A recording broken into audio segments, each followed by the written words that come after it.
नमस्कार, मेरा नाम है शिवम मिश्रा और आप देखना शुरू कर चुके हैं एसकेएम योगा के तत्वाधान में चलाए जाने वाले उस 100 दिवसीय कार्यक्रम, जिस कार्यक्रम के तहत हमारे देश के प्रखर विद्वान हम सभी के बीच में आते रहते हैं। और इस समय हमारे साथ में योग की तमाम जनता जुड़ी पड़ी है और ये कार्यक्रम यूट्यूब पे भी चलाया जाएगा, जिसके माध्यम से सभी लोग इस ज्ञान अर्जन की भंगिमा में आगे बढ़ पाएंगे। ऐसा माना जाता है कि जो भी विषय हो, यदि उस विषय के विद्वान निरंतर उस पे मन मर्दन करते रहें, अपने मस्तिष्क को थोड़ा बहुत लगाते रहें, तो वो विषय निसंदेह थोड़ी सी उत्प्रेक्षा को प्राप्त करता है। क्योंकि हमारी जो विद्वत परिषद है भारत की, वो निसंदेह हमेशा कार्य करती रहती है और योग विषय पे नए नए आयामों का प्रतिपादन किया जाना और नए तरीके से योग को आवंटित कराना, ये भी बड़ा एक कार्य है। भारत की प्रथम ऐसी संस्था है एसकेएम योगा, जो प्राइवेट सेक्टर के माध्यम से, प्राइवेट सेक्टर में होने के बावजूद, जो कि ट्रूली बिजनेस बेस्ड संस्थाएं होती हैं, बावजूद इसके हम लोग कोशिश करते हैं कि ज्ञानार्जन में कोई भी कसर ना छोड़े। बहुत ज्यादा मात्रा में तो नहीं, परंतु जितना संभावित हो पाता है हम लोग कोशिश करते हैं कि भारत के विद्वान आए और बिफोर योग डे और आफ्टर योग डे अन्य अन्य कक्षाओं के माध्यम से कुछ ज्ञान का सम्मेलन चलता रहे। इसी क्रम में आज हमारे बीच में professor doctor Ajay Pal sir हैं और आपका स्वागत है सर हमारे बीच में। हमारे बीच में बहुत सारी जो ये जनता है वो आपको सुनेगी और आपके ज्ञान से आज निसंदेह लाभान्वित होगी। बहुत बहुत स्वागत है सर आपका। आगे मंच आपका है सर। थैंक यू शिवम, आपने हमें आभासी माध्यम से जुड़ने का मौका दिया अपनी संस्था में, और हम आगे बात करेंगे। इससे पहले हम आगे बढ़ें, क्योंकि हम सब योग के विद्यार्थी हैं, योग का ज्ञान लेते रहते हैं। जैसे आपने कहा कि हम देश और दुनिया के विभिन्न जो योग के निष्णात विद्वान हैं उनसे हम चर्चा करते रहते हैं और जुड़े रहते हैं। तो ये हमारा सौभाग्य है कि हम ऐसे विद्वानों से जुड़ पाते हैं जिनके द्वारा हम भी कुछ सीखते हैं। तो सर्वप्रथम गुरु सत्ता को नमन करते हैं। ओम भूर्भुवस्सुः तत्सवितुर्वरेण्यं भर्गो देवस्य धीमहि धियो यो नः प्रचोदयात्। ओम श्री सद्गुरुवे नमः।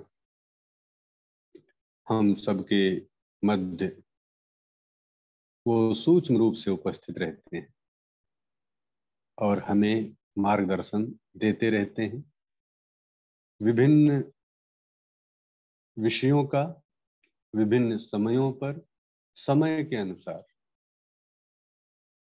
आज जिस हम युग में बैठे हैं उस युग के कई नाम हैं। कई नाम जब मैं कह रहा हूं तो उसको आप ऐसे समझिए जैसे अगर किसी केमिस्ट्री के प्रोफेसर से आप बात करिए तो वो इसे कहेगा दिस इज केमिकल एरा। हम केमिकल की दुनिया में जी रहे हैं। बर्थ से पहले और डेथ के बाद तक हम इस केमिकल से ही ओतप्रोत रहते हैं। और आप देखें तो आप भी पाएंगे ये बात बिल्कुल सही है। दूसरा, एक अगर साइकोलॉजिस्ट से बात करिए तो आपको कहेगा we are live in the depression era. हम एक ऐसी दुनिया में जी रहे हैं जो डिप्रेशन की ओर जा रही है। साइंटिफिक लोगों से मिलिए तो कहेंगे हम एक कम्युनिकेशन, जिसमें कम्युनिकेशन की क्रांति आई हुई है, उस एरा में जी रहे हैं। लेकिन अगर हम योग के लोग हैं और उनसे बात करिए तो कहेंगे हम योग की क्रांति के एरा में जी रहे हैं। आप देखिए कि विश्व के कोने कोने में जहां पर आपकी सूचना क्रांति है वहां पर योग की क्रांति है। जहां पर केमिकल है वहां पर योग है। केमिकल की बॉन्डिंग भी योग से ही हो रही है। और डिप्रेशन का सबसे बड़ा इलाज हमारे पास ही है। हम योग के लोग हैं और हमें मालूम है कि हमारे पास ऐसी बहुत सारे प्राणायाम है, बहुत सारी क्रियाएं हैं, बहुत सारे आसन हैं, बहुत कुछ है जिससे कि हम डिप्रेशन जैसी महामारी का ट्रीटमेंट कर सकते हैं, उसका मैनेजमेंट कर सकते हैं। तो आज योग की क्रांति है और ये सूचना क्रांति के माध्यम से हम उससे जुड़ रहे हैं। और जैसा कि शिवम जी ने एक मंच बनाया है एसकेएम का, और उसके माध्यम से हम आपसे बातचीत कर रहे हैं। और तो आज का जो बातचीत का विषय है, तो शिवम जी ने हमसे कहा कि, हमने कहा आप जो अपने विद्यार्थियों से चर्चा करते रहते हैं उसी से हमको भी कुछ बता दीजिए, ताकि हम उस पर जो बता सकते हैं, बोल सकते हैं, हम जरूर उस पर चर्चा करेंगे। तो उन्होंने कहा कि आप पातंजल योग सूत्र का साधन पाद पर हम कुछ वार्तालाप करें। तो मैंने कहा बिल्कुल सही है, महर्षि पतंजलि का योग है, पातंजल योग सूत्र सब आप लोग जानते हैं, इसमें कोई नई बात नहीं है। और ये भी जानते हैं कि ये योग की कई विधाएं हैं, उनमें से हम लोग जो प्रचलित विधाएं हैं हठ योग और राजयोग, तो राजयोग के अंतर्गत पातंजल योग सूत्र को हम सब जानते आए हैं।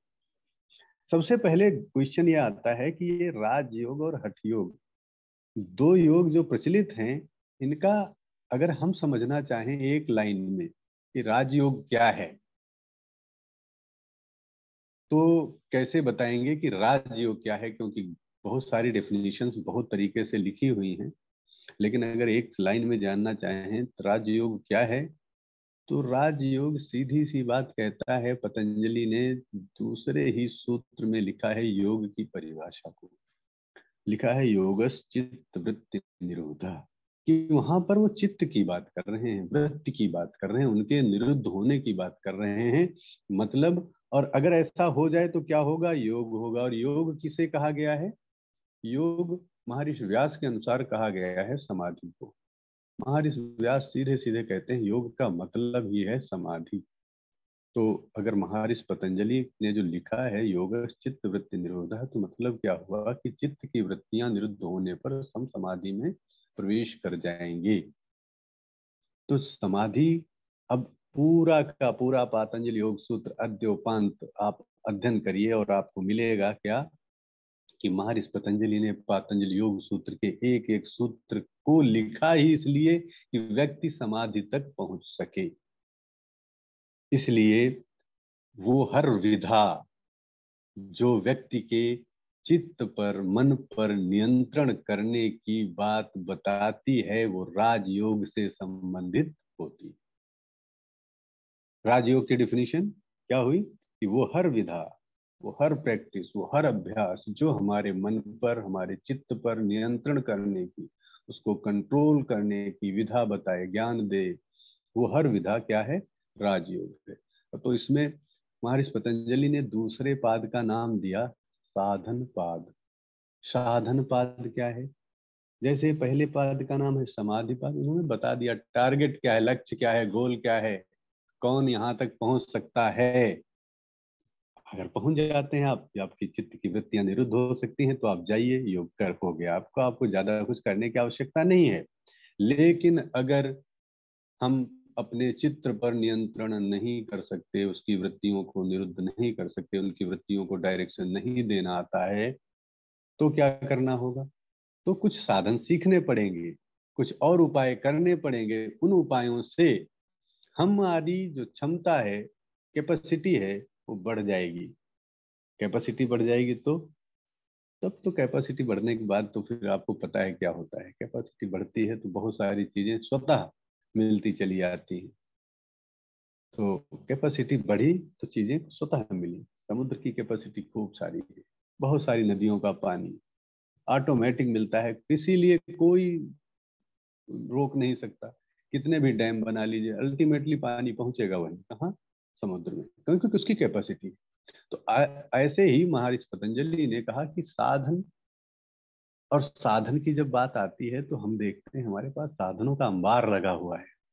पंडित श्री राम शर्मा आचार्य जी शांत कुंज जिन्होंने बनाया, वो बड़ी अच्छी बात कहते थे, साधन भरे पड़े हैं पर साधना नहीं है, भगवान तो वही है आराधना। न भगवान बदला और साधनों का तो अंबार लग गया। क्या बदल गई, साधना नहीं है हमारे पास, हम साधना नहीं कर पाते उस उच्च स्तर की, जिससे कि वो भगवान, वो ईश्वर, वो समाधि, वो कैवल्य, वो मोक्ष प्राप्त हो सके। तो इसलिए जब बात आती है कि ये साधन कैसे हम इनका प्रयोग करें ताकि ये सिद्धि मिल जाए, समाधि तक हम पहुंच जाएं, हम वहां जो महर्षि पतंजलि ने पहले टारगेट हमें बताया है पहुंच जाएं, तो उन्होंने इस पाद को लिखा ही इसलिए, और यहाँ पर दो चीजें इस पाद में विशेषतया, ऐसा नहीं कि इतना ही बताया है, लेकिन विशेषतया अगर इस पाद में आप देखेंगे दो चीजें आपको मिलेंगी। एक है क्रिया योग, दूसरा है अष्टांग। क्रिया योग तो उन्होंने पहले ही सूत्र में बता दिया, जैसे वहां दूसरे सूत्र में उन्होंने योग बता दिया, यहाँ पहले ही सूत्र में क्रिया योग बता दिया। और क्रिया योग क्या है? तप, स्वाध्याय, ईश्वर प्रणिधान का सम्मिलित रूप उन्होंने क्रिया योग कहा। ये तप क्या है, स्वाध्याय क्या है, ईश्वर प्रणिधान क्या है? तप के बारे में हमने बहुत सुना, बहुत पढ़ा भी होगा और जानते भी होंगे, लेकिन अगर हम देखें कि ऐसा कोई व्यक्ति नहीं है जो तप ना करता हो, बस उसकी ग्रेडिंग बदली होगी। कैसी ग्रेडिंग के इसको कहते हैं कि किस स्तर का तप है, जिस स्तर का जिसका तप है उसकी वैसी सफलता है। हमारे यहाँ सबसे ज्यादा कौन तप रहा है, हम सब जानते हैं। हमारे यहाँ तपने वाला केवल एक ही है, जिसको हम सूरज कहते हैं। दिन रात हमारे यहाँ भी नहीं दिख रहा है, लेकिन कहीं तो दिख रहा है, लेकिन वहां दिख रहा है तो क्या हो रहा है? तप रहा है। और वो तप रहा है तो आप देखते हैं कि उसके तपने से यहाँ तक ताप आता है, और उस पूरे ब्रह्मांड को जहां तक उसकी पहुंच है, वहां के हर जीवधारी को, प्राणधारी को, पादप को, वनस्पति को प्राण का दान करता है। तप करता किसान खेतों में, तप करता मजदूर है, तप से बिकसे तुलसी मीरा, तप से बिकसे सूर है। सारे लोग तप कर रहे हैं, किसान भी तप कर रहा है, विद्यार्थी भी तप कर रहा है, वैज्ञानिक भी तप कर रहा है, और उनके तप करने के कारण ही हमारे यहाँ सारे कार्य चल रहे हैं। ये तप में जब कमी आ जाती है तो फिर कार्यों में कमी आती है, उसके परिणाम उस व्यक्ति को, परिवार को, समाज को और राष्ट्र को भोगने पड़ते हैं। इसलिए जब तक हमारे यहाँ तपस्वी बने रहेंगे, तप करने की क्षमता ये बनी रहेगी, तब तक हमारे यहाँ ये सारी चीजें, अन्न के भंडार भरे रहेंगे, संपदाएं भरी रहेंगी, स्वास्थ्य बना रहेगा। क्यों? क्योंकि तप से केवल संपत्तियां ही नहीं आती, बहुत सारी विपत्तियों का निदान भी होता है। हम क्या करते हैं, हमें बताया जाता है उपवास रखिए। उपवास रखना भी एक तप है। इस समय विंटर का सीजन चल रहा है नॉर्थ इंडिया में। इस समय अगर आप अपने को थोड़ा सा ये ज्यादा कवर नहीं करते हैं, थोड़ा विंटर को बर्दाश्त करते हैं, तो ये भी एक प्रकार का तप है। तो ऐसे बहुत चीजें हैं। सदा करोति विद्यार्थी सहनम सुख दुख, सुखम भवतु वा दुखम विद्याभ्यासम करोति सा। ये सारी बातें कहाँ हैं? ये तप की ही बात बताई है। विद्यार्थी सदैव सुख और दुख को सहन करता है। जो इसको सहन कर लेता है वो वास्तव में विद्यार्थी होता है, और विद्यार्थी जब होता है तो उसकी कैपेसिटी बढ़ती है। अल्टीमेटली तब क्या करेगा? हमारी कैपेसिटी का इन्हांसमेंट करेगा, उसको बढ़ाएगा। और तब करके ही आप देखिए, चाहे जितना महर्षि पतंजलि ने पतंजलि योग सूत्र लिखा, ऐसे थोड़ी ना लिख दिया। उनके बारे में पूरी जानकारी न होने के कारण भी हम लोग बहुत सारी चर्चाएं किया करते हैं कि उन्होंने पतंजलि योग सूत्र तो लिखा ही है। उन्होंने जो ये हमारी सारी ग्रामर है उसको भी उन्होंने ही लिखा है। और दूसरा क्या लिखा उन्होंने? और उन्होंने लिखा आयुर्वेद, उनके बारे में ऐसा कहा जाता है। और ये सारे ज्ञान एक व्यक्ति को अगर हो सकता है तो उसकी तपस्या का ही परिणाम होगा, और कुछ नहीं। तो यहाँ पर जो महर्षि पतंजलि लिखते हैं तप स्वाध्याय ईश्वर प्रणिधान, तो यहाँ पर भी अगर कोई चाहता है कि वो योग करे तो क्या करे? वो तप करे। तप से क्या होगा? हमारे शरीर की अशुद्धियों का क्षय होगा, अशुद्धियां मिटेंगी। जो शरीर कैसा है?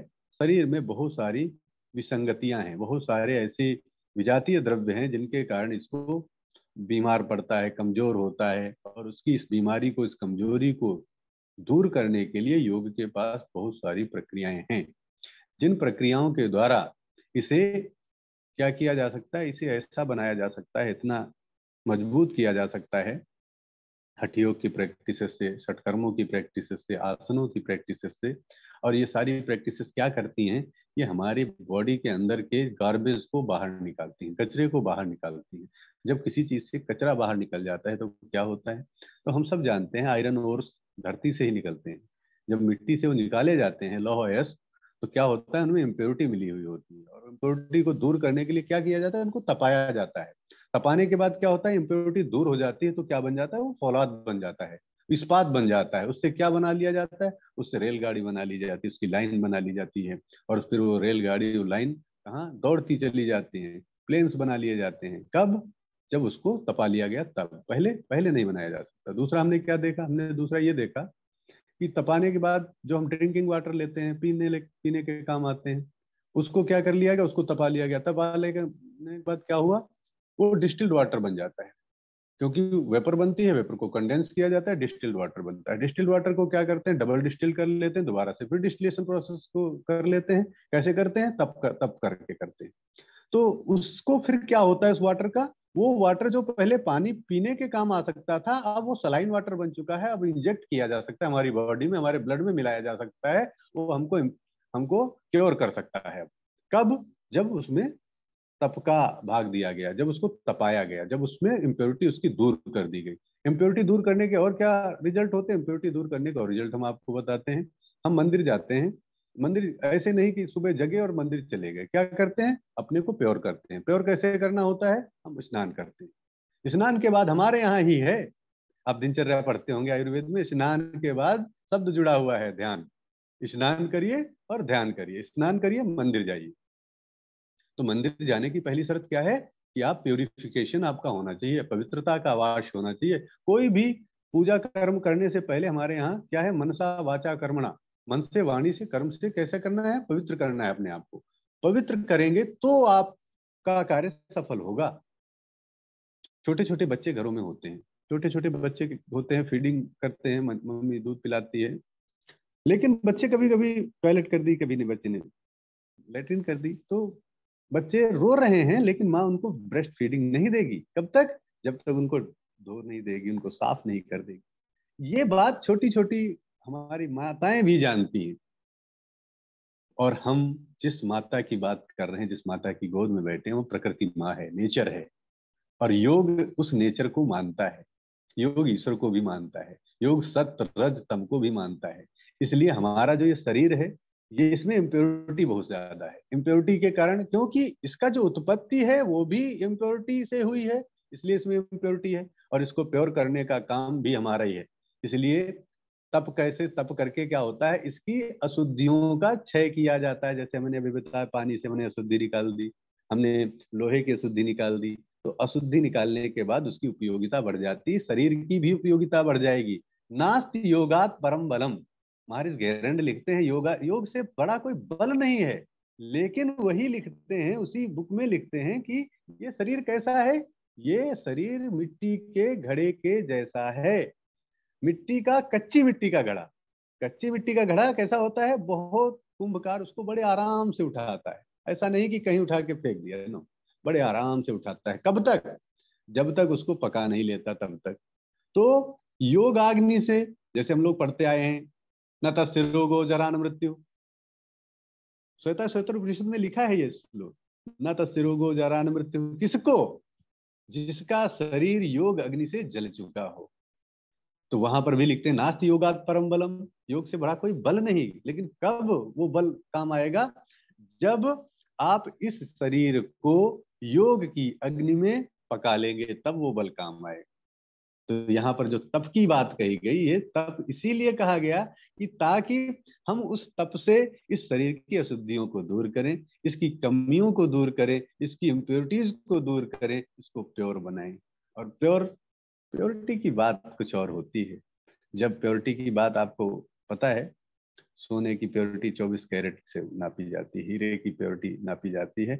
और जो हीरा, प्योर हीरा मिल जाता है, तो क्या उसकी पहचान है? उसमें कोई खरोंच नहीं डाल सकता, वो सब पर खरोंच डाल देगा, फिर उसकी कीमत लगती है। तो इसलिए ये जो बात लिखते हैं महर्षि पतंजलि, तप, सबसे पहले उन्होंने तप लिखा। लिख सकते थे ईश्वर प्रणिधान, लिख सकते थे स्वाध्याय, नहीं, तप।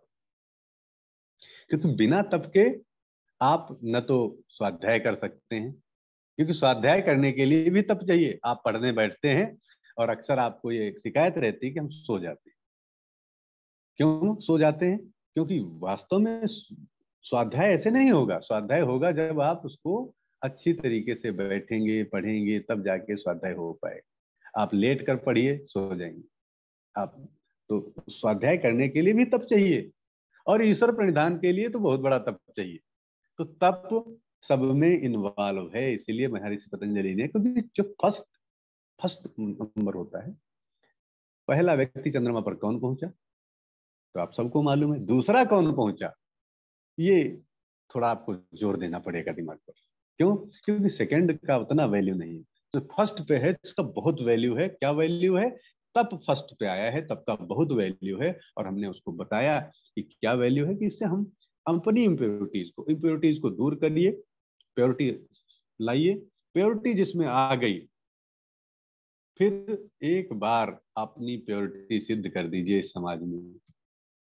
ये सूत्र, अब यहाँ पर एक बहुत अच्छी बात मैं आपको बताता हूँ कि बहुत सारे लोग लिखते हैं कि पातंजलि योग सूत्र केवल साधकों के लिए है, आम आदमी के लिए नहीं है। बहुत सारे लोग, आपके बहुत सारी बातें मिलती, पर मेरा मानना है कि ये एक फिलॉसफी है, ये एक दर्शन है, और दर्शन का प्रयोग हर व्यक्ति अपने अपने अकॉर्डिंग कर लेता है।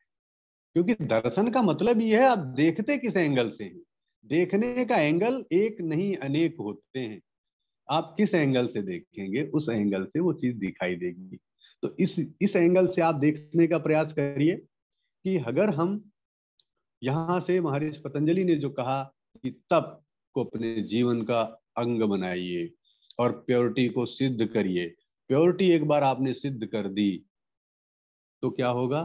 तो ये समाज ही तो है जो व्यक्ति को धीरे धीरे सब कुछ बना देता है।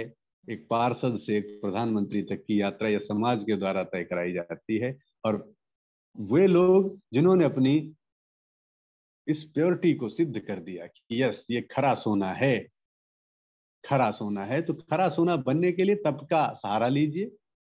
और दूसरी बात अब आती है, हम स्वाध्याय की बात करते हैं। अब आगे इन पे जब यही चीज तप स्वाध्याय ईश्वर प्रणिधान आप जाते हैं अष्टांग योग में तो फिर मिलता है। वहां पर यम नियम के अंतर्गत आप पढ़ते हैं शौच संतोष तप स्वाध्याय ईश्वर प्रणिधान, तीनों बातें हैं वहां पर भी। वहां पर जब स्वाध्याय की बात आती है तो स्वाध्याय से क्या आता है कि जो हमारा देवता है वो अब हमारे सामने उपस्थित हो जाता है स्वाध्याय करने से। लेकिन स्वाध्याय की अगर बात की जाए, स्वाध्याय है रियल में स्वाध्याय क्या है? तो स्वाध्याय ये कहते हैं वो अध्याय, स्व का मतलब होता है सेल्फ, सेल्फ को पढ़ना। सेल्फ का मतलब हम सब जानते हैं, भारत के लोग हैं, हमें सेल्फ का मतलब ये नहीं है कि सेल्फ का मतलब myself. No, myself में जो बात आती है वो एक ही हम लोग जानते हैं, हमें बताया गया है कि हम यह शरीर की बात नहीं कर रहे हैं, मन की बात नहीं कर रहे थे, भावनाओं की बात नहीं कर रहे हैं। ये किसकी बात कर रहे हैं? ये बात कर रहे हैं हम अपनी आत्मा की। हम उस आत्मा के बारे में क्या अध्ययन करते हैं? क्योंकि हिस्ट्री, केमिस्ट्री, ज्योग्राफी पढ़ना पढ़ाई है, स्वाध्याय नहीं है। लेकिन जब हम अपने बारे में जानते हैं, हु एम आई, उद्देश्य क्या है, ये जन्म किस लिए मिला है, ये गायत्री मंत्र क्या है, महामृत्युंजय मंत्र क्या है, इनके अर्थ क्या है, ये हमारे को क्या शिक्षा देते हैं, जब इस बारे में जब हमारा डिस्कशन चलता है और हम जानते हैं तो उसको स्वाध्याय कहते हैं। और स्वाध्याय की कितनी महत्ता है, रामचरितमानस में गोस्वामी तुलसीदास जी लिखते हैं, बिन सत्संग विवेक न हो। बिना सत्संग के विवेक ज्ञान प्राप्त नहीं होता। और विवेक ज्ञान नहीं होगा तो आप यहाँ पतंजलि योग सूत्र में आ जाइए तो यहाँ पर भी क्या लिखा है कि प्रज्ञा ही है वो बुद्धि है जो आपको ले जाएगी। आचार्य शंकर ने बुक लिखी है विवेक चूड़ामणि, उसमें एक श्लोक आता है और वो लिखते हैं कि दुनिया में 3 चीजें जो हैं दुर्लभ हैं। क्या है? मनुष्यता, मोक्ष की इच्छा और महापुरुषों का साथ। मोक्ष की इच्छा की जब बात वो कहते हैं तो वो कहते हैं मोक्ष की इच्छा ज्ञान का विषय, ज्ञान का विषय है। सब मोक्ष की इच्छा नहीं करते। हम आप आज हम यहाँ से बोल रहे हैं, आप सुन रहे हैं, और हम आप अपने आप से क्वेश्चन करके देखें क्या हमारी इच्छा है कि हमें मोक्ष प्राप्त हो। तो आंसर देखिए क्या आता है। मैं ये नहीं कहता हूँ आंसर आपका क्या होगा, लेकिन आंसर क्या आता है? क्या वो यश में आता है? मोक्ष की इच्छा ज्ञान का विषय है। और ज्ञान ऐसे नहीं होता। ज्ञान कैसे होता है? ज्ञान होता है सत्संग से। सत्संग किसका करें? सत्संग किसका करें? सत्संग करना है हमें स्वामी विवेकानंद का, रामकृष्ण परमहंस का, श्री अरविंद का और पंडित श्री राम शर्माचार्य जी का, ऐसे महापुरुषों का जो राग द्वेष से परे हो गए हों। लेकिन अब लोग ये तो है नहीं, तो कहाँ से हम? तो इन्होंने बुक्स तो लिख रखी हैं। आप पंडित श्री राम शर्मा आचार्य जी ने 3000 से ज्यादा अधिक बुक लिखी हैं। आप पढ़िए, आपको बहुत सारा ज्ञान मिलेगा और आप उनका सानिध्य प्राप्त कर सकते हैं, उनका सत्संग कर सकते हैं, और उस सत्संग के बाद आपको जरूर ज्ञान की प्राप्ति होगी, विवेक ज्ञान की प्राप्ति होगी।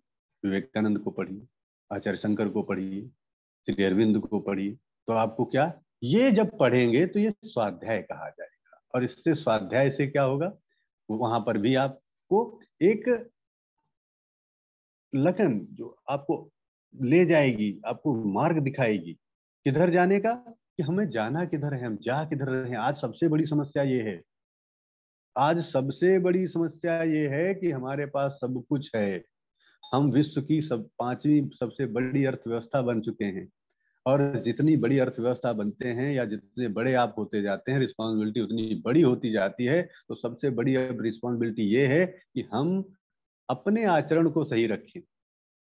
आचरण, व्यवहार, ये सब सही रखने के लिए हमें क्या, हमें ये तो बताना चाहिए संविधान बना हुआ है, संविधान क्या कहता है, क्या क्या नियम फॉलो करने हैं, क्या नहीं फॉलो करने हैं। तो ये हमारे लिए संविधान है, जिनको हम योग सूत्र कहते हैं, जिनको हम भगवत गीता कहते हैं, जिनको हम उपनिषद कहते हैं, ये मनुष्य के लिए संविधान है। और संविधान को पढ़ना स्वाध्याय है, तभी हमें पता चलता है कि रियल में हम हैं क्या।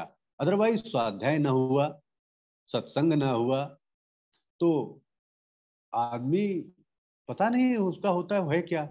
वहां लिखते हैं सुभाषितानी में, ये शाम न विद्या न तपो न दानम न ज्ञानम न शीलम न गुणो न धर्मा ते मृत्यु लोके भूभार भूता मनुष्य रूपेण मृगाश्चरन्ति। स्वाध्याय किया नहीं ये, जिसको न स्वयं की विद्या है न बुद्धि है, ये शाम न विद्या न तपो न दानम, न तप है न दान है, न ज्ञान है न शील है, ते मृत्यु लोके भूभार भूता। ऐसे लोग मृत्यु लोक में भार बने हुए हैं और मनुष्य मनुष्य के रूप में कैसे जानवरों की तरह विचरण कर रहे हैं। तो अगर हमारे अंदर ये चीजें नहीं आई, तो स्वाध्याय नहीं हुआ, तो क्या होगा, तो ये होगा जैसे लिखा है। पैरामीटर्स क्या है, पैरामीटर्स जब पता होते हैं, कि हमें पता होना चाहिए, जैसे हम कई बार कहते हैं प्रैक्टिकल देते समय कि आप जब पहली बार किसी को प्रैक्टिकल करा रहे हैं, पहली बार फर्स्ट टाइम जा रहे हैं किसी को प्रैक्टिकल करा रहे हैं, तो पहला आसन कराइए पश्चिमोत्तानासन। पश्चिमोत्तानासन कराओगे तो पता चलेगा उसकी बेंडिंग कितनी है, कितनी दूर वो फोरहेड रह जाता है उसका नी से, और वो डिस्टेंस मेजर कर लीजिए फर्स्ट डे, ताकि आप 1 महीने योग कराने के बाद बताओगे तो कितना डिस्टेंस रह गया आपके नी और फोरहेड के बीच में। नहीं तो वो कहेगा भाई हमारे तो कोई इम्पैक्ट आया नहीं। पैरामीटर्स आप रखिए। तो पैरामीटर क्या है, काव्य शास्त्र विनोदेन कालो धीमताम व्यसनेन च मूर्खाणाम निद्रा कलहेन वा। कौन बुद्धिमान है, किसने स्वाध्याय किया है और किसने नहीं किया है, ये बिल्कुल स्पष्ट कहता है। काव्य शास्त्र विनोदेन कालो गच्छति धीमताम। जो विद्वान व्यक्ति है उसका समय कहाँ जा रहा है, उसका समय जा रहा है सत्संग करने में, स्वाध्याय करने में। और जो मूर्ख है वो सोएगा या लड़ाई झगड़ा करेगा या वो कोई व्यसन करेगा। आप खुद तय कर लीजिए आप कहाँ पर खड़े हैं। क्योंकि ये हमारे जो उपनिषद हैं, जो सूत्र हैं, या ऐसे नहीं है केवल इनको हमने पढ़ लिया कि क्रिया योग क्या है, तब स्वाध्याय ईश्वर प्रधान क्रिया योगा, और क्यों है तनु करणार्थ क्लेश तनु करणार्थ समाधि भावनाश्च। अरे पतंजलि योग सूत्र पढ़ते, कितने सूत्र, 195 लोग आपको ऐसे सुना देंगे, ऐसे सुना देंगे जैसे लोगों को पूरा कंठस्थ है, बिल्कुल कंठस्थ है। लेकिन अब क्या करना है, अब आगे बढ़ना है। कंठस्थ है, बहुत अच्छी चीज है। अब आगे काम क्या करना है, आगे काम ये करना है कि उसको आचरण में लाना है। जब तक हम चीजों को आचरण में नहीं लाते वो हमारे किसी काम की नहीं। मैं आपको एक प्रसंग बताता हूँ। प्रसंग किसका है, प्रसंग है बाबू सुभाष चंद्र बोस के। और कब का है, जब बर्मा में आजाद हिंद फौज अंग्रेजों के खिलाफ लड़ाई लड़ रही थी, रात का 1 बज रहा था। सुभाष चंद्र बोस स्वामी विवेकानंद की बुक पढ़ रहे थे उस समय, सोचो। और क्या पढ़ रहे थे कि आपके सामने चाहे जितनी समस्याओं के बादल उमड़ते घुमड़ते हों, समस्याएं चाहे जितनी विकट हों, आदमी को धैर्य नहीं छोड़ना चाहिए, उसे धैर्य बनाए रखना चाहिए और सफलता मिलती है। जो धैर्य बनाए रखता है उसे सफलता मिलती है। गुरु जी भी कहते, पंडित श्री राम शर्मा आचार्य जी भी कहते हैं कि साधना की सबसे बड़ी शर्त ही है धैर्य। तो अब ये बात वो पढ़ रहे थे कि धैर्य को बनाए रखना चाहिए। इतने में फोन की घंटी बजी। फोन की घंटी बजी तो उन्होंने फोन उठाया। उधर से एक सैनिक बोल रहा था, जय हिंद सर। मैं यहाँ से एक चौकी से बोल रहा हूँ जहाँ पर हमारे साथ 3 जवान हैं हमको मिलाकर, और उधर अंग्रेजों से हमारा जंग चल रही है, और उधर कितने लोग हैं हमें नहीं पता, हमारे पास बहुत ज्यादा गोला बारूद भी नहीं है। हमारे लिए क्या आदेश है? अभी वो पढ़ चुके थे कि मनुष्य को धैर्य नहीं छोड़ना चाहिए। उन्होंने कहा एक गोली और एक व्यक्ति जब तक बचता है तब तक पीछे नहीं हटना है, जितनी जल्दी हो सकेगी हम और लोग पहुंचेंगे। जब वो सुबह वहां पहुंचते हैं तो क्या देखते हैं कि उस अंग्रेज जो कि उस चौकी पर आजाद हिंद फौज का कब्जा हो चुका था। जो पढ़ा उसको अप्लाई किया, लागू किया, धारण किया, तब जाकर ये काम हुआ। हमारे लिए भी जीवन में ऐसा होना चाहिए कि हम जो पढ़ रहे हैं, हम जो स्वाध्याय कर रहे हैं, वो थोड़ा थोड़ा, हम ये नहीं कहते एक दिन में कोई सन्यासी बन जाएगा, एक महात्मा हो जाएगा, योगी बन जाएगा। वन नाइट योगी बनना भी नहीं चाहिए। केश विन्यास वेश विन्यास से जो योगी बनते हैं वो बहुत ज्यादा दिन नहीं टिक पाते। इसलिए आप कैसे योगी बने? स्वाध्याय करके बनिए, आचरण से बनिए, अंदर से बनिए। आपको केश विन्यास वेश विन्यास से नहीं है, बहुत अच्छी बात है, क्योंकि चाहिए भी नहीं। आप देखिए जो लोग वास्तव में ज्ञान के वहां तक पहुंचे हैं, शिखर तक, उन्होंने इन सब आडंबरों से अपने आप को दूर रखा है। तो हमारी भी एक जिम्मेदारी बनती है, एक शिक्षक के नाते, एक टीचर के नाते, एक स्टूडेंट के नाते, कि हम स्वाध्याय करें लेकिन ढकोसला ना करें, उसको आचरण में उतारें। तो स्वाध्याय किसका करें, तो इस पर भी बात हो गई। कैसे करें वो आप देख लीजिए, आप हिंदी, इंग्लिश, संस्कृत, जिसमें आपको कंफर्टेबल लगता है करिए। इससे क्या होगा? इससे ये होगा कि धीरे धीरे आपकी रुचि बढ़ती जाएगी, आप पढ़ते चले जाएंगे और आपको बहुत सारे कॉन्सेप्ट क्लियर होते चले जाएंगे। जो हमारे मेंटल नॉट्स हैं वो खुलती चली जाएंगी, हृदय की ग्रंथियां खुलती चली जाएंगी। स्वाध्याय बहुत बड़ा परिवर्तन जीवन में लाता है। और जितने भी, क्योंकि अल्टीमेटली हम चाहे हठ योग से जाएं, चाहे राजयोग से जाएं, चाहे भक्ति योग से जाएं, चाहे ज्ञान योग से जाएं, किसी योग से जाएं, लास्ट में एक ही चीज आएगी, हमें ज्ञान की प्राप्ति होगी। और ज्ञान की प्राप्ति हमें मोक्ष तक ले जाएगी, और दूसरी चीज कोई मोक्ष तक ले जाने के लिए संभव नहीं है। और भगवत गीता इसीलिए कहती है ज्ञान से पवित्र इस धरती पर दूसरी कोई चीज है ही नहीं।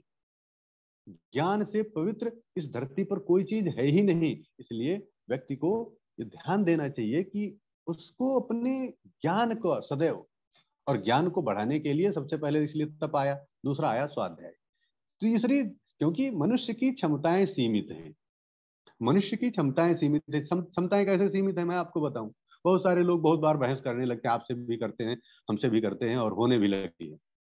पहली बात ये करनी नहीं चाहिए, और करने लगते हैं तो हमें अपनी लिमिटेशंस पता हो तो अच्छी तरीके से बहस होगी। लिमिटेशन क्या है? हमारी आंखें, हम तो दावा करते हैं हम सब देख लेते हैं। क्या देख लेते हो भाई? 4000 एंगस्ट्रॉम से 7800 एंगस्ट्रॉम तक का दिखाई देता है। यही विजुअल लाइट है, न इससे कम का न इससे ज्यादा का। अभी रात हो रही है, बाहर निकल के जाओ, तुम्हें नहीं दिखाई देगा, तुम्हारे सामने कुत्ता बिल्ली दौड़ते चले जाएंगे। कुत्ते बिल्ली हमसे ज्यादा अच्छा देख लेते हैं, और हम दावा करते हैं कि हमें दिखाई देता है। दूसरा, हम कहते हैं हमने सुन लिया था। क्या सुनाई देता है? 20 हर्ट्ज से 20,000 हर्ट्ज तक का। 20 हर्ट्ज से कम का नहीं सुनाई देता है। अर्थक्वेक आता है, कुत्ता भौंकने लगता है, हम दब जाते हैं उसी अर्थक्वेक में। तो हमारे कान भी उतना नहीं सुन पाते। अब ब्रेन की कैपेसिटी कितनी है? हम लोग कलेक्टिवली 4 to 5% काम कर रहे हैं कलेक्टिवली, और टोटल ब्रेन का जो यूज किया गया वो 10% है। तो ब्रेन की भी कैपेसिटी है, आंखों की भी कैपेसिटी है, कानों की भी कैपेसिटी है। तो हम उस कैपेसिटी को ध्यान में रखें। उस कैपेसिटी को जब ध्यान में रखेंगे तो हमें लगेगा कि हमारी क्षमताएं सीमित हैं। फिर हम ऐसे लोगों से अपना संबंध बनाएं जिनकी क्षमताएं असीमित हो। क्षमताएं असीमित हों और उनसे हमारे संबंध हो जाएं तो कैसा होता है? तो ऐसा होता है जैसे एक हम लकड़ी लाते हैं, मार्केट से ले आए, जंगल से उठा लाए, कहीं से ले आए और आग में रख दें। वो लकड़ी अभी हमारे हाथ में थी और हमने उसे आग में रख दिया। थोड़ी देर बाद हम आपसे कहें कि इसको उठा लो, आपकी लकड़ी है, आप नहीं उठा पाएंगे। क्यों? अब वो लकड़ी नहीं रही। अब क्या हो गई? अब आग हो गई। क्यों आग हो गई? क्योंकि वो संपर्क में आ गई। किसके संपर्क में? आग के संपर्क में आ गई।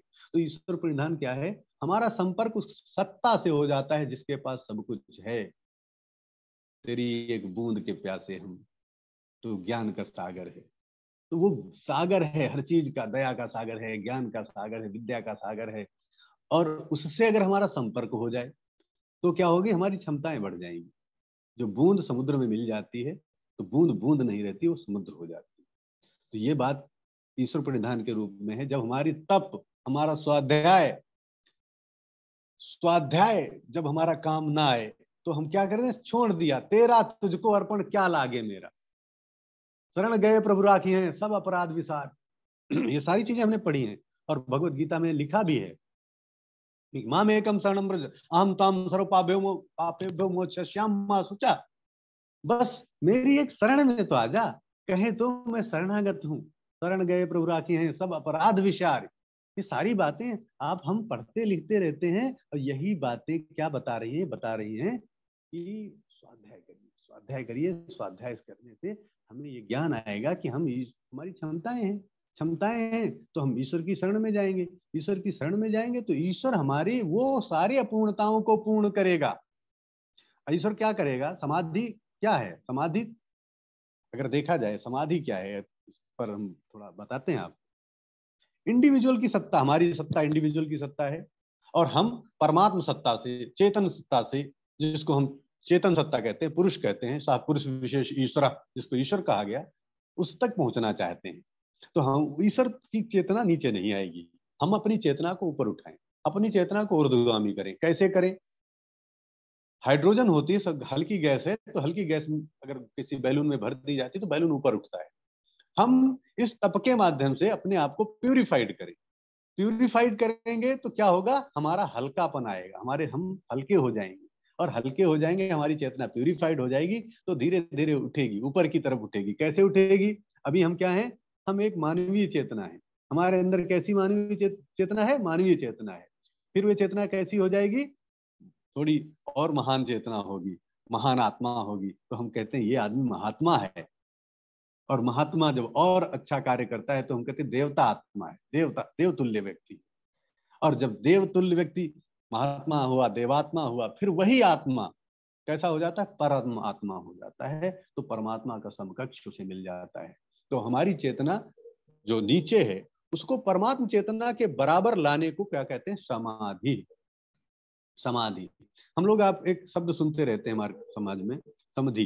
समधि क्या होता है? लड़की का पिता, लड़के का पिता, दो पिता, उनका जब रिलेशन हो जाता है लड़की लड़के का, तो उनके जो पिता होते हैं वो आपस में समधि कहे जाते हैं। समधि क्या हुआ? लड़के की प्रॉब्लम थी भाई, उनके लड़के की शादी नहीं हो रही थी, उनकी लड़की की शादी नहीं हो रही थी, दोनों ने माइंड मेकअप कर लिया कि भाई हमारी लड़की आपका लड़का है, शादी कर ली जाए, तो समस्या का समाधान हुआ। समाधि में भी समस्याओं का ही समाधान होता है। आपके जो क्वेश्चन है उनके उत्तर मिलते हैं, कहाँ मिलते हैं? समाधि में मिलते हैं। कौन उत्तर देता है? ये उत्तर देने वाला कौन है? वही ईश्वर है, वही पुरुष विशेष ईश्वर जिसको हमने कहा है। तो वहां पर समाधि में, क्योंकि योग की उत्पत्ति का कारण ही तो है कि दुखों की निवृत्ति, सुखों की प्रवृत्ति योग की उत्पत्ति का सबसे बड़ा कारण है। तो दुखों की निवृत्ति कौन करेगा? दुखों की निवृत्ति केवल एक कर सकता है, वो है परमात्मा, जिसको हमने ईश्वर कहा है। और उस परमात्मा को आप किसके माध्यम से? ईश्वर प्रणिधान के माध्यम से। ईश्वर प्रणिधान कैसे किया जाता है? तो इसके बहुत तरीके हैं। भक्ति योग आप जानते हैं, भक्ति योग में यही सारी बातें बताई जाती हैं और इसकी चर्चा भगवत गीता से लगाकर रामचरितमानस और सब बहुत जगह मिलती है। नारद भक्ति सूत्र बिल्कुल इस पर ही लिखा हुआ है। तो ये सारी जो बातें हैं कि नारद भक्ति सूत्र से लेकर ये सारी चीजें तो ये बताती हैं कि हम जो कर रहे हैं काम वो सारे इसके माध्यम से ही चलते रहे तो अच्छा है। इसके माध्यम से, ईश्वर प्रणिधान के माध्यम से, ईश्वर प्रणिधान जितना अच्छा होगा, जितनी कैपेसिटी उसकी हम बढ़ाते चले जाएंगे अपनी ईश्वर प्रणिधान के माध्यम से, तो उतना हम फोकस करते चले जाएंगे किन चीजों पर? अपनी कैपेसिटी के इन्हांसमेंट पर। अपनी कैपेसिटी बहुत बढ़ती चली जाएगी। फिर जब अगर हम एक पहले सूत्र की व्याख्या कर रहे थे और उस सूत्र की व्याख्या करते करते इतनी बात आ गई, ईश्वर प्रणिधान क्या है कि हम ईश्वर के शरणागत हो गए हैं, हमारा अपना कुछ नहीं है, हमारी कैपेसिटी और बढ़नी चाहिए। इस कैपेसिटी को हम और कैसे बढ़ाएं, इसको ध्यान में रखने के लिए हमने ईश्वर का शरणागत हुए। तो जो पहला सूत्र है, इससे दूसरे सूत्र पर हम जाते हैं तो दूसरा सूत्र कहता है कि ये क्रिया योग करना क्यों चाहिए? तो क्लेश तनु करणार्थ समाधि भावनाश्च। अभी तक क्लेशों की चर्चा महर्षि पतंजलि ने की नहीं थी। महर्षि पतंजलि ने क्लेशों की चर्चा की नहीं, लेकिन यहाँ सूत्र में कह दिया कि समाधि भावनार्थ क्लेश तनु करणार्थश्च। समाधि की भावना के लिए, जिसका टारगेट उन्होंने पहले दे दिया था। और दूसरा यहाँ पर कह दिया कि समाधि की भावना करनी है और क्लेशों को तनु करना है। लेकिन अभी तक उन्होंने क्लेश नहीं बताए कि हमारी लाइफ में क्लेश कितने हैं। तो क्लेश तो लाइफ में बहुत हैं, लेकिन उन्होंने उन क्लेशों में से भी 5 क्लेशों के बारे में अपना विचार दिया है। और उनके बारे में फिर कभी और हमें शिवम जी मौका देंगे तो हम आपसे रूबरू होंगे इस आभासी माध्यम से, तो हम फिर चर्चा करेंगे कि कैसे उन क्लेशों को दूर करने किया जाए। और अभी एक प्रॉब्लम तो हमारे पहले आई कि हम टेक्निकल प्रॉब्लम की वजह से जुड़ नहीं पाए पहले, और अभी दूसरी प्रॉब्लम ये आ गई क्योंकि हम मोबाइल से जुड़ना नहीं चाहते थे और इसकी बैटरी बिल्कुल कम हो गई है और हमारे पास अभी यहाँ पर चार्जर नहीं है। तो मैं चाहूँगा 2-4-5 मिनट जो भी टाइम है उसमें कोई क्वेश्चन है इससे संबंधित, अगर आप पूछ सकते हैं, यू कैन आस्क।